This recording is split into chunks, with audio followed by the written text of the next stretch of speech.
નમસ્કાર મિત્રો, આપણે યુટ્યુબ ચેનલમાં તમારું સ્વાગત છે। મિત્રો, આપણા ધારાસભ્ય ચૈતરભાઈ વસાવા ઘણા સમયથી જેલમાં હતા, એ તો તમને ખબર હશે, પણ હવે તે જેઓ જેલમાં નથી, કારણ કે તેમને ફરી જામીન અરજી મંજૂર કરીને હાઈકોર્ટ દ્વારા છોડવામાં આવ્યા છે।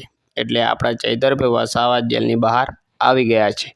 તેના પર આદિવાસી સમાજ દ્વારા અને આમ આદમી પાર્ટી દ્વારા જોરદાર સ્વાગત કરવામાં આવ્યું અને જોરદાર એન્ટ્રી કરવામાં આવી, ડીજે પણ લાવવામાં આવ્યું હતું અને ચૈતરભાઈ વસાવાને વધાવવામાં આવ્યા હતા।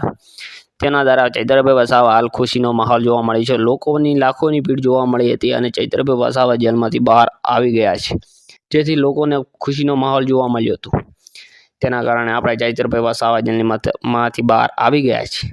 વકીલ દ્વારા પણ અનેક નિયમો પ્રચાર કરવામાં આવ્યા છે કે તેમાં અલગ અલગ નિયમ રાખવામાં આવ્યા છે, જેથી આપણા ચૈતરભાઈ વસાવાને, કેમ કે ધારાસભ્ય હોવા છતાં તેમને 1 વર્ષ માટે ધારાસભ્યનું કામ કરી ન શકે, કારણ કે લોકો માટે તે ધારાસભ્ય જેવું કામ નહીં કરી શકે, કારણ કે તેની મંજૂરી હાઈકોર્ટ દ્વારા કરવામાં આવી નથી, જેથી ચૈતરભાઈ વસાવાને એ સજા પડશે, કારણ કે એ સજા ગણાશે કે ધારાસભ્યનું કામ નહીં કરી શકે અને પદ રહેવાનું। ધારાસભ્ય રાજીનામું નહીં આપી શકે, ચૈતરભાઈ વસાવા રાજીનામું નહીં આપે, પરંતુ તેમને કામ ધારાસભ્યના નહીં કરી શકે, જેથી આપણા ચૈતરભાઈ વસાવા ફરી અન્યાય કરવામાં આવ્યો છે અને આપણા ચૈતરભાઈ વસાવાને આ સજા જ મળી છે કહેવાય, પણ આ અન્યાય થઈ રહ્યો છે। ચૈતરભાઈ વસાવા સાથે બહુ જ અન્યાય થઈ રહ્યો છે અને લોકો દ્વારા પણ આ આક્રોશ જોવા મળી રહ્યો છે અને ચૈતર વસાવા સામે બોલી કહેવામાં આવે છે કે આ ચૈતરભાઈ વસાવા કેમ સાથે આટલો અન્યાય કરવામાં આવે છે, કેમ કે લોકો માટે તેમને અવાજ ઉઠાવી છે, લોકો માટે લડ્યા છે